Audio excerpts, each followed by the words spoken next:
Welcome in, Hawks fans. Your boy Bryce Lewis back at it again for another Believe in Hawks episode. We have completed another Hawks season here on the podcast. Hawks season ends tonight, 123-114 to the Miami Heat in the second play-in game. A great game, great comeback for the Hawks in the second half to fight to the end. But obviously, you're not thinking Davion Mitchell is going to end your season or Kyle Anderson hits two big threes and et cetera, et cetera. And they get some lucky put-ins and things like that. The Heat had a lot of good luck go their way tonight. But overall, at the end of the day, no excuses. Hawks lose. And you live with the result, man. So we're going to talk about the game tonight. We're going to talk about the offseason outlook. And I will go just quick, end of season, just outlooks on players. Right? As obviously there's a lot to lay out here. And obviously this game, as I'm recording this podcast, Memphis is currently playing. I know a lot of Hawks fans are waiting for that game to end to know if Memphis wins, because if Memphis wins that game, the Hawks now have a 95% chance, I think, to get that Kings pick and be able to still have a basically almost lottery pick in this year's draft. So we're going to talk about all of that on the podcast. I appreciate you guys tuning in for me with another season, man. So let's go ahead and dive right into it. So, tonight's game, I think, you saw everything. I think you obviously were disappointed with certain things and you were happy about certain things. But the season's over now. And now you can start looking ahead and looking at what's next. What's the forward option moving on, right? And, the Hawks tonight, this game really was kind of the encapsulation of what the season has been once Jalen Johnson went down. A lot of people have said once Jalen Johnson went down, that effectively ended the Hawks season. And realistically, that's true because you knew with what they had, even after the trade deadline, they weren't going to be good enough to realistically make any noise. They had an extremely thin margin of error for them to be able to win. And if they didn't do certain things, they didn't win. And tonight showed that. First half, the typical first half. They get cold, team gets up, team just goes through a slump offensively. I think they didn't hit that many threes in the first half. Like, it was one of those things where the three ball has been an issue all year long for them. They were getting outboarded as well. I think they were out rebounded in this game, 54-44.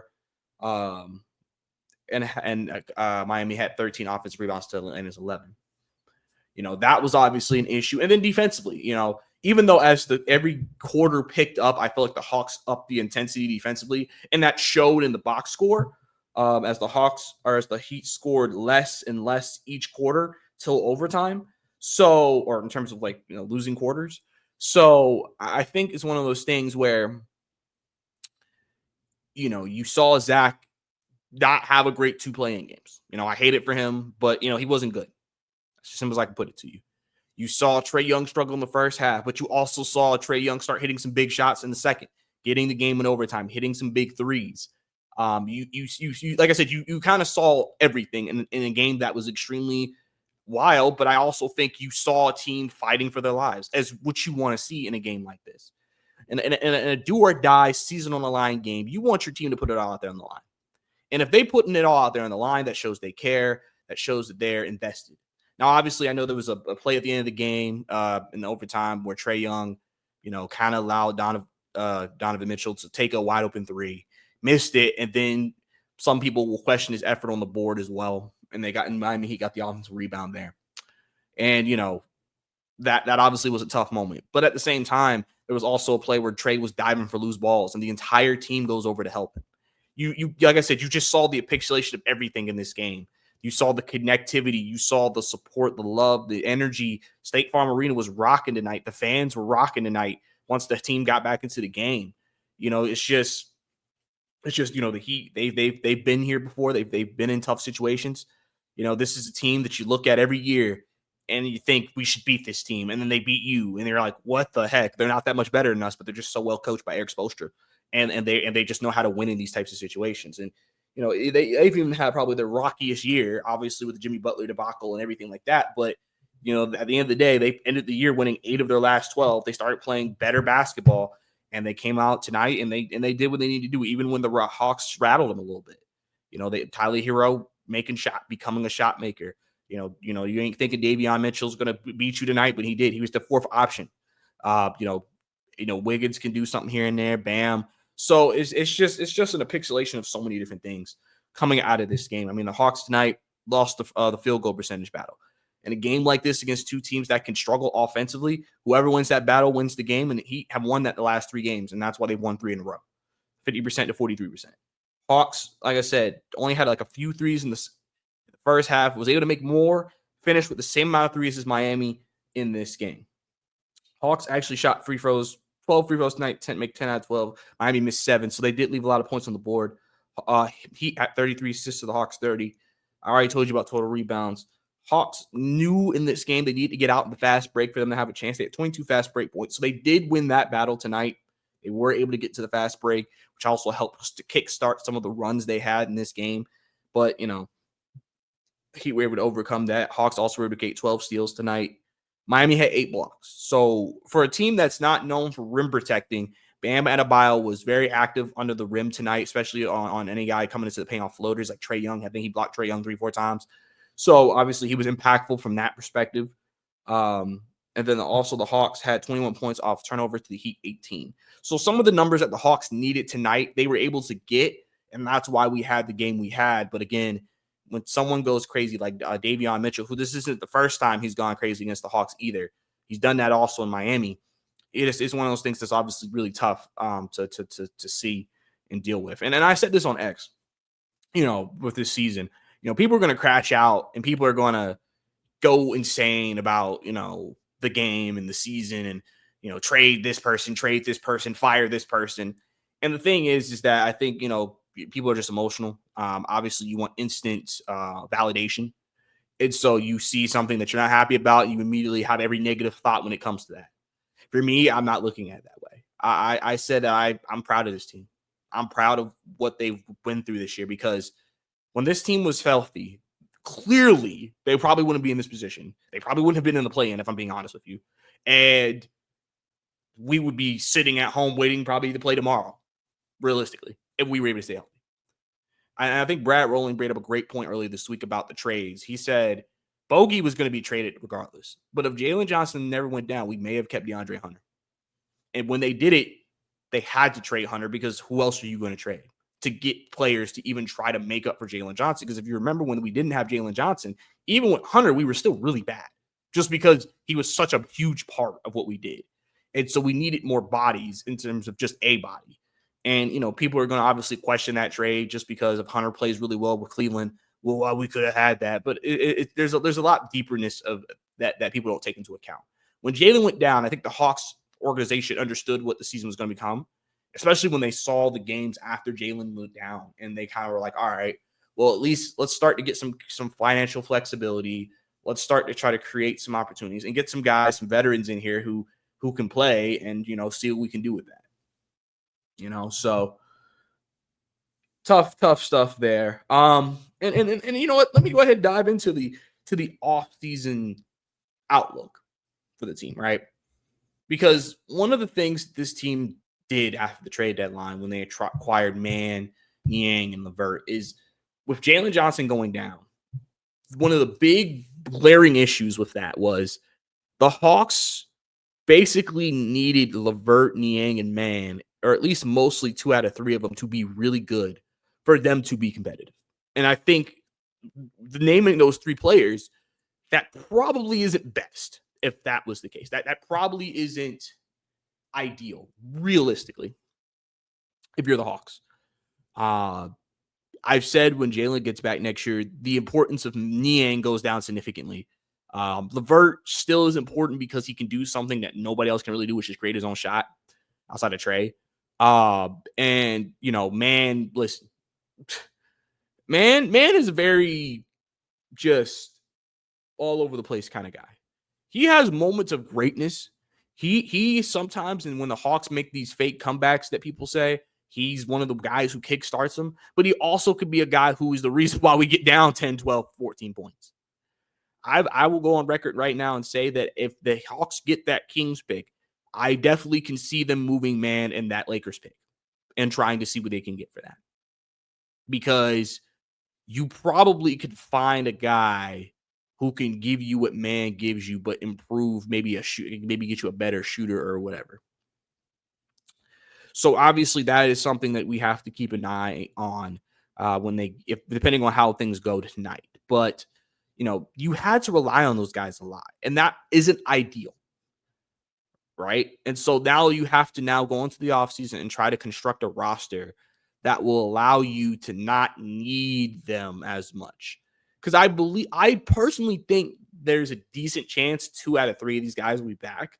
I think obviously, it could be 1 out of 3 depending on how things go. But, I think the Hawks are in a position right now where you win 40 games. You win more than what a lot of people projected you to win.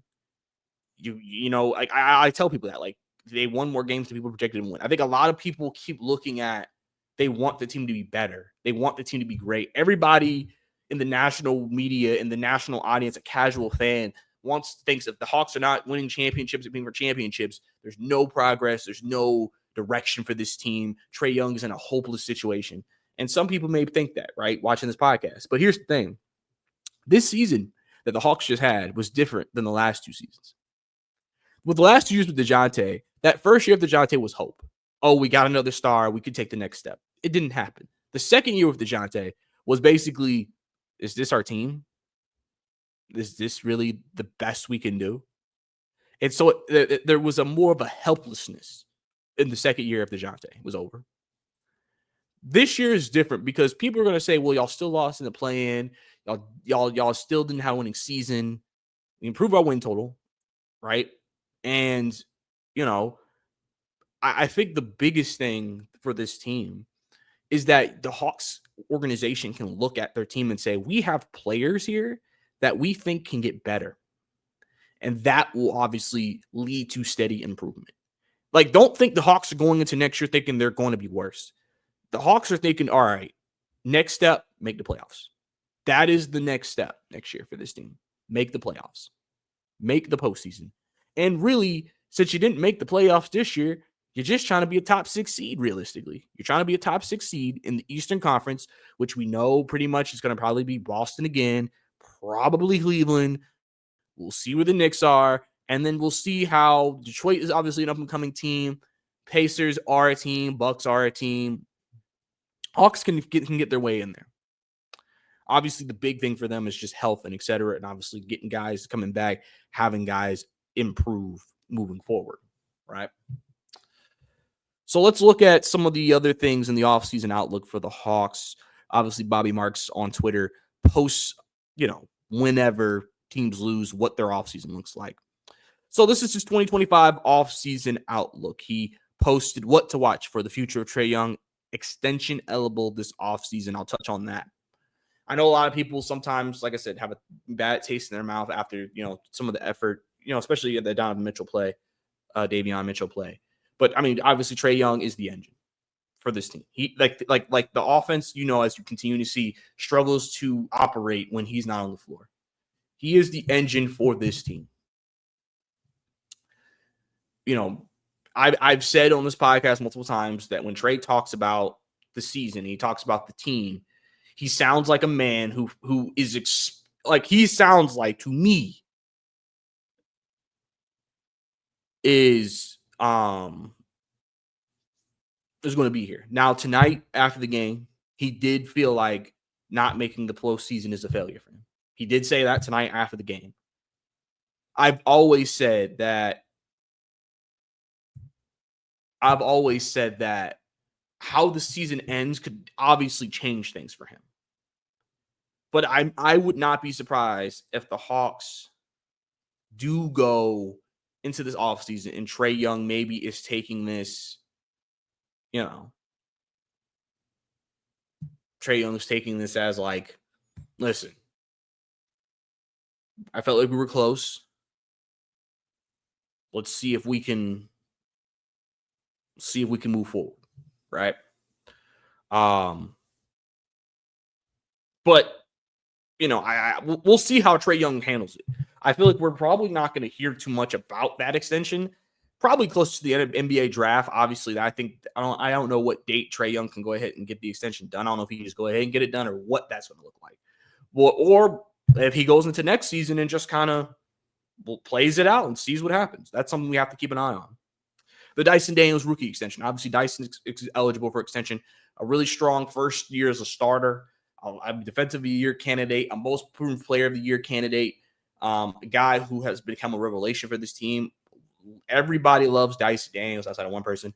And, obviously we understand where his growth needs to come on the offensive end. He has to get better offensively. But Dyson's extension is eligible. And you would assume the Hawks would want to lock him down. You would assume the Hawks want to get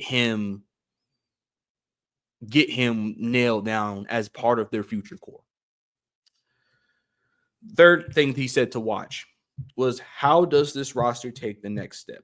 Develop from within or explore free agent trade market? I feel like that's I feel like the answer is both. I think you obviously have players that you are hoping to make a step, but you also will explore free agency and do explore the trade market and see what you can do. If you get that Kings pick, you have picks. You have every option at your disposal this offseason for Atlanta. So there are avenues for this team to improve. The biggest thing is, what you need. Rim protection, some more shooting, rim protection, shooting, and obviously health and development and improvement. That's what you hope. If you get those three things this offseason, if Zach comes back better, if Dyson comes back better, Jalen comes back healthy, you already have improvement there. You add some shooting, you add a rim protector, you're better there. The Hawks overall should now be a better team. And then lastly was the price point on free agent Caris LeVert. LeVert is the biggest free agent the Hawks have to decide they're going to resign. I've mentioned already he can create his own shot. Tonight you saw some of the why LeVert is a player that you could be like, I could see that working because he created his own shot. He can create offense.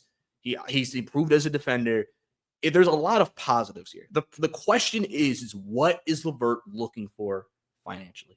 I'm sure as we get deeper into the offseason, we'll start to hear more about what Caris LeVert is looking for, what his agent says he wants. Obviously, LeVert is over 30. He knows he's not going to get that type of payday like he did with the Indiana Pacers. He understands that. But what is that deal for him? And does it work for the Hawks? And do the Hawks want him back? We can't just assume they want him back. So that will be something that I think will be very interesting to keep an eye on, is the status of Caris LeVert. Now, if we look at the two roster resources, this draft, they have 2 firsts pending. They have future picks, 7 firsts and 6 seconds. They're under 24 core, Daniels, Richiche, Johnson, Okongwu. And then you have financial flexibility, which is one thing they wanted to get out of the DeAndre Hunter situation, was financial flexibility. And they have that now. They have a non-tax biannual trade exception for $25.3 million, $13.1 million, $3.7 million, $3.1 million, second round, and veteran minimum. So they have all of these things. They have resources. They have the things needed for them to be put in place to be successful with this offseason, right? Obviously, the Hawks have always been, cost effective, but also continues to fit what they're trying to do, fit their culture, fit their scheme, fit what they're trying to continue to grow as they move forward. They have all of those things. So that is kind of what the Hawks are looking like going into the offseason. It's just one of those things where I think there's positive here. There is a bright future. There is a bright future. And I think people don't need to allow tonight's results and how the season ended to blind you from that. Like I said, guys put it out there on the line tonight. I mean, Yeka Kongu played the entire second half. Y'all do realize that, right? Yeka played the entire second half tonight. Man, basically played 50 minutes. Like, he came out, he competed. He hit big threes down the stretch. And listen, I know Kongu is a very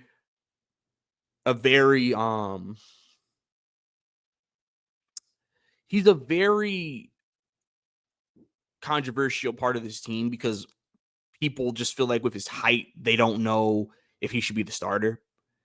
But again, in a big game, he gave you 28 and 12. Kongu's done that multiple times this season. He showed you he can play. Kongu can play. That is something regardless of what you think of him, his height, a Kongu can play. And so y'all need to give him respect because he was part of that major run that they had to even get up 6. So, Kongu made some big plays tonight, man. But, yeah, so the Hawks right now, you look into the offseason, there's a lot of questions ahead, but I also think there's some excitement. And like I said, I implore anybody watching this, obviously, what the team needs to do to get things fixed. Obviously, Jalen Johnson coming back fixes a lot of their issues. I think that's the main thing we have to look at here. A healthy Jalen Johnson, they're probably a winning team right now. So think about that. They're probably a winning team of Jalen Johnson here. Now, how do you build upon that? How do you get better? How do you grow from that? That's what the free front office, Quinn, Landry, all of them got to figure out. So,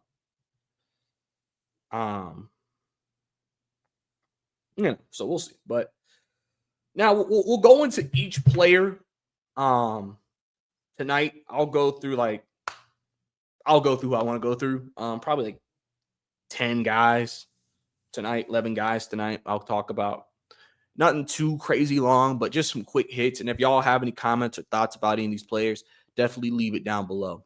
And we'll start with Trey. Obviously, Trey is coming off probably one of his least efficient shooting seasons.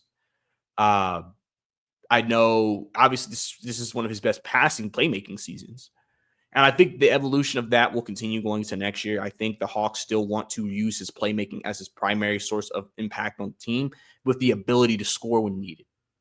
I think the biggest thing is the Hawks are not great in the half-court offense. And so that relies a lot on guys who can shot make and also just creating good offense.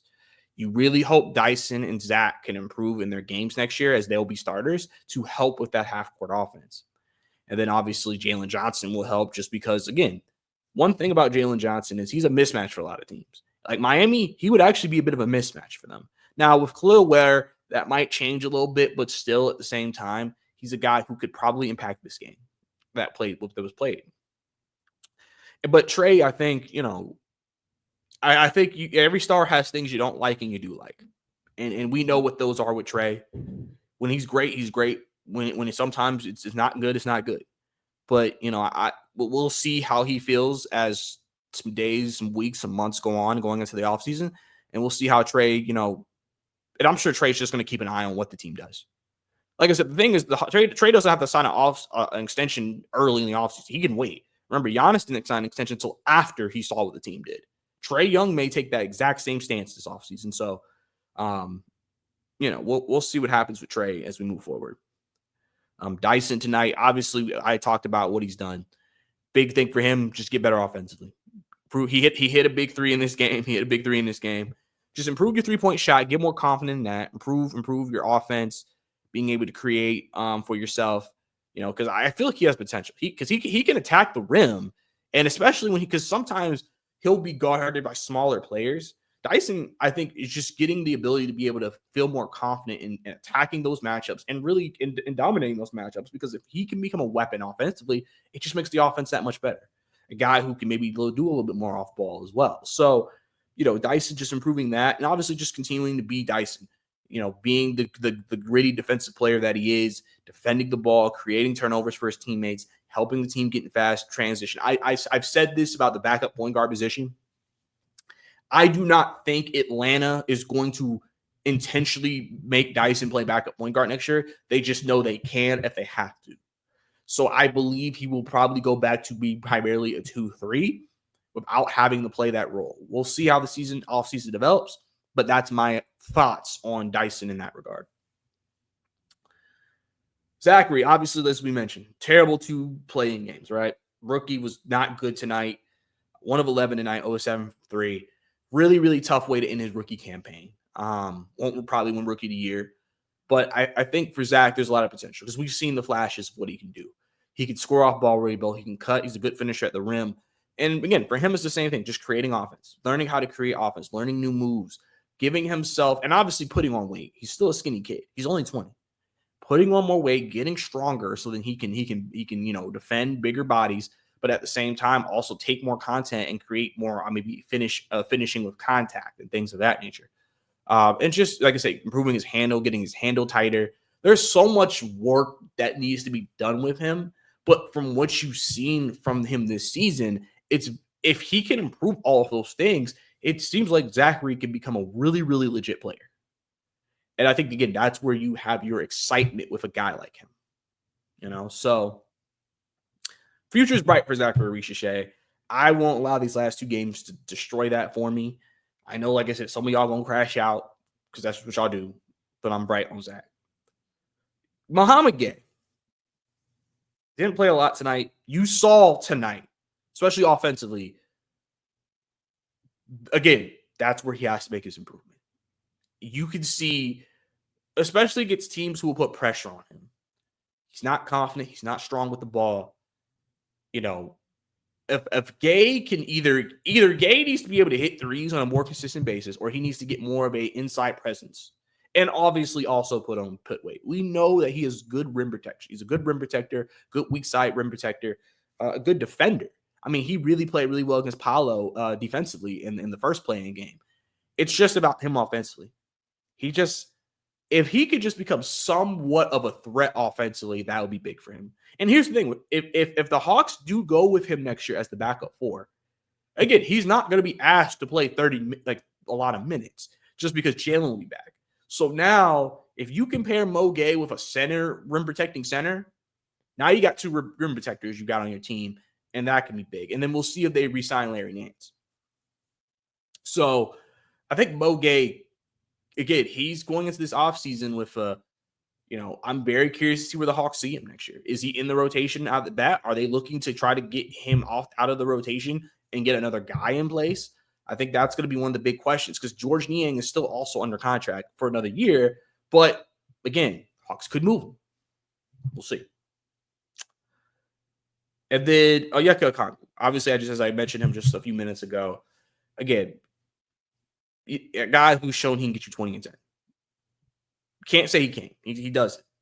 A guy who the three-point shot started to fall for him as the season went on, which is going to become huge, I think, for him.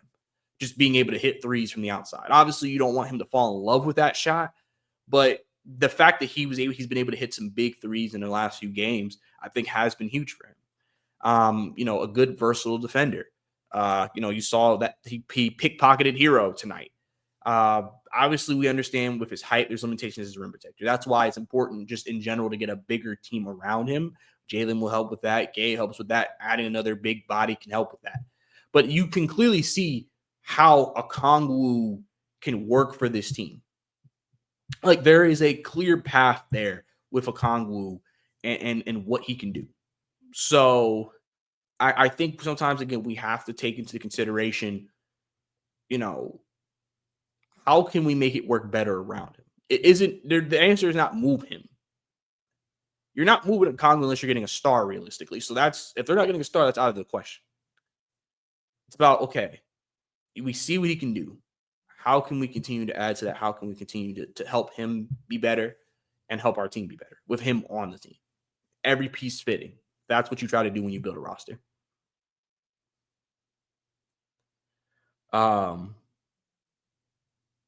Yeah. Obviously, like I said, Karis LeVert, I'll go to him next. Karis, you've seen the ups and downs of Karis LeVert. He will either be great for you, he'll give you great plays, or he could sometimes shoot you out of a game. It's the fine line of a guy like him. But at the same time, he does something that a lot of Hawks players can't do outside of Trae Young, which is create his own shot. That's why there's value. And he is someone, again, you can play in closing lineups. Great if you have an injury, if Dyson's out or something like that to fill in. I feel like for this Hawks team, I think he could do a lot of good. I really do think he could do a lot of good for this team moving forward. Obviously, if they re-sign him, he won't be on any long deals or anything like that. Maybe a short-term deal, but a guy that you can put there and then maybe draft another guy to have him develop. And then, in a couple of years, maybe you look at that person taking over for LeVert potentially. So, Karis LeVert, did his thing. George Niang, obviously, It's easy to crap on him. Hawks fans have crapped on him all year. G-Wagon. Like I said, we do not need to be relying on him like we did when we traded for him as like, we need your offense. He needs to be more in a like, hey, just come in, hit some threes, play hard, be a veteran. We're good. Like he was able to in Cleveland. Like that role, that's what he needs to get back to with the Hawks for them to be able to take the next step. But knowing if we needed Niang to give us a little bit more, he is capable of it. We'll have to see. Like I said, I think he has one more year left on his deal. So the Hawks, again, will have control of him. It's just a matter of do they move him or does he become Jalen's backup four? I've always said out of the three guys, I think he's the one that I think you probably need to move if you're trying to, especially continue to improve defensively. And then you just have to find another four. Like I said, whether that's Mo Gay stepping up or whatever to try to replace that. Terrence Mann, as we mentioned, didn't have really the greatest game tonight for him. He's the only bench player tonight with a negative plus minus. I know a lot of people want him traded. We'll see. I've said that if I'm the Hawks and I get that Kings pick, I am heavily looking at a man with a Lakers first as a trade asset to see if you can acquire a really good bench player. That's what I would probably be looking at if I'm the Hawks. Vic Krejci tonight. Vic Krejci is a player who you could see how he helps his team, ball handling, and he really improved as a shooter. He shot over 40%. But at the same time, you also saw he's not at that point where you can really have him in like playoff rotation and you can count on him because of how he plays. He is definitely a guy where, like, if he's not in the rotation, he is definitely a great person to have in your third team because hey, he's a guy that's going to play hard. He can shoot. He can pass. He's willing to defend. Like Krejci is definitely a guy that you want on your roster. But I think, again, for him, it's very role specific. What type of role do you want Vic Krejci in? What type of situation is best for him? Obviously, probably right now, spot up shooter would probably be the best thing for him if you just have to use him as a spot up shooter who can defend. I think 3-and-D, obviously, you see that's the prototype that a lot of teams want in the league. I think Vic Krejci can do that for them. But I think there's a strong chance with how things went. Vic Krejci is trying to get himself into the rotation, but there's a chance the Hawks have to also look at, hey, Vic Krejci, we got to put you back out of the rotation again next year, even with everything you gave us just because of where we're trying to go in as a team, but we understand the asset that you are if we do have to play you. Dominic Barlow. So obviously, as you know, during the season, the Hawks signed him to a full NBA contract. I believe the second year had an option. He was signed for the rest of the year, and I think next year was an option year. Something tells me Barlow will not be back. Especially if they do re-sign Larry Nance. Something tells me Barlow will not be back next year. Clint's walking. I would assume they're going to add to the center room. They could have 4 centers on this roster, so that's not like far-fetched, but I don't think on a full NBA contract Barlow is going to necessarily stick. He's a guy who, if he stays in the development system, he's a guy that there is upside with Barlow, so it's not like he's a terrible player. It's just he's not good. It's like when you go through this development process that they do, some of these players they have are not good right now, but they have upside to become a rotational player in the future. And I think that's where the Hawks are trying to work with him with that. It'll be interesting, like I said, to see what they decide to do with Barlow. They might keep him and just make him the 4th center, and then you re-sign Larry Nance, and then you just got to find Clint Capella's replacement. And that's a very possible option for them. So we'll have to see what they do there as he just continues to work on his game, get more confident, things of that nature. And then obviously Jalen Johnson, I'll finish with him. Obviously 20, 10, and 5, a guy who looked like he could have maybe been an all-star contention this year. The biggest thing for Jalen, it's not even about the offseason for him. It's about next season. Just stay healthy. If you can stay healthy, this Hawks team could make some noise next year. And I think that's something that a lot of Hawks fans it's been hard for them to swallow, is that if he was healthy, we could have made noise. And, I think a lot of people are also getting to that point with him having this injury. Like, okay, if he gets hurt again, and he misses the season or misses like a huge chunk of the season again next year, do you have to start asking questions of your Atlanta? Now, obviously, I could sit here and say we have Joel Embiid and Zion Williamson missing games all the time, but you're going to probably tell me, well, he's Jalen Johnson isn't those players. Listen, I've seen people talk about Zion, and this is what I've said. My issue with Zion Williamson is he has proven he can't stay healthy. If you trade for him, it is more a risk than a reward because you like there's no way if we trade for him, we're confident he's going to stay. There's nobody who can tell me they're confident. Everything that if he gets traded here is hope. We are hoping to God he stays healthy. And also he's on and he also isn't, because some people question his love for the game, etc. But again, I think this team is trying to continue with their development moving forward. So I don't think Jalen is in danger of being moved this offseason unless something just falls right into their lap that they have to take. But if Jalen stays healthy, man, I still think Jalen can be a beast of a player. Like I've said that when he's on the floor, it's just different. It's just different for this team. And that's why Trey said at the beginning of the year, he was like, we need him to get to our goals, to do certain things that we want to do. And that's just the truth because of what he can do.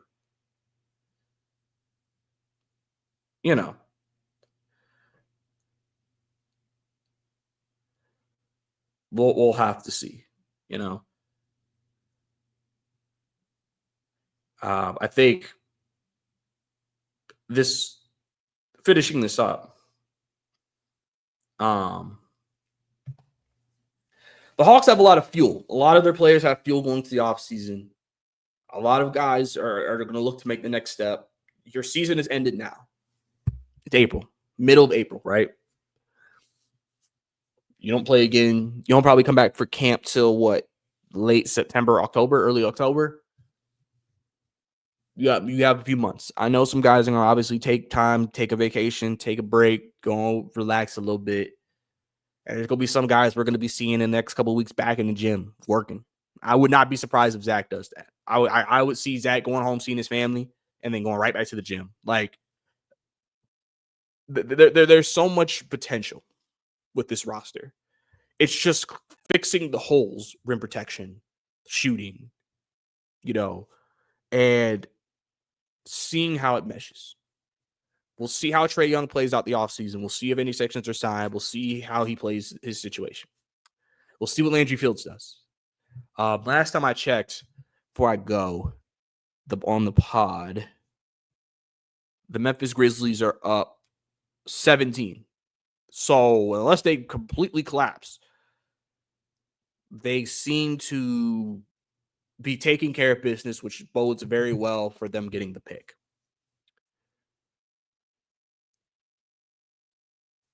I hope I've been saying the wrong thing this whole time. But let me see some. Let me see something, baby, before I let y'all dip. Yeah, so yeah, Memphis need to win. So yeah, so that looks good. But yeah, overall, guys, tough way to end the year. Proud of the fight tonight. Players, Congo continues to play well. Things to clean up. I'll say this before I go. Next year is the first year Quinn Snyder's going to pressure to win. Next year's the first year entering year 3 where it's like, okay, Quinn, get us to the postseason, even maybe win a series. We'll see what happens. We'll see what happens. So I appreciate you guys tuning in for another episode of Believe in Hawks. As we shift into off-season mode, we're going to try to get more guests like we did last year, if you've been following me since last year, on the pod to talk about just different components of the Hawks season, players, free agents, draft, all those things, man. So I really hope you guys stick around and tune in for that. I'm going to give y'all some really good content this summer. I'm going to definitely reach out to a lot of different other people and try to see what we can do with it, man. So really do appreciate you guys tuning in for another season of Believe in Hawks, and hopefully season 3 of Believe in Hawks will be even better, and we'll be talking about our team going into a first-round playoff matchup and maybe even further. So if you enjoyed this podcast, guys, subscribe to the channel for sure. Leave a comment down below, like the video. If you are listening to this to any audio platform, which you can listen to on any audio platform on the podcast, definitely go ahead. Tell your friends about Believe in Hawks. Follow me on X at Bryce_2K, BRICEY_2K. And we'll see what happens, guys. So, it's your boy Bryce Lewis. See you next time.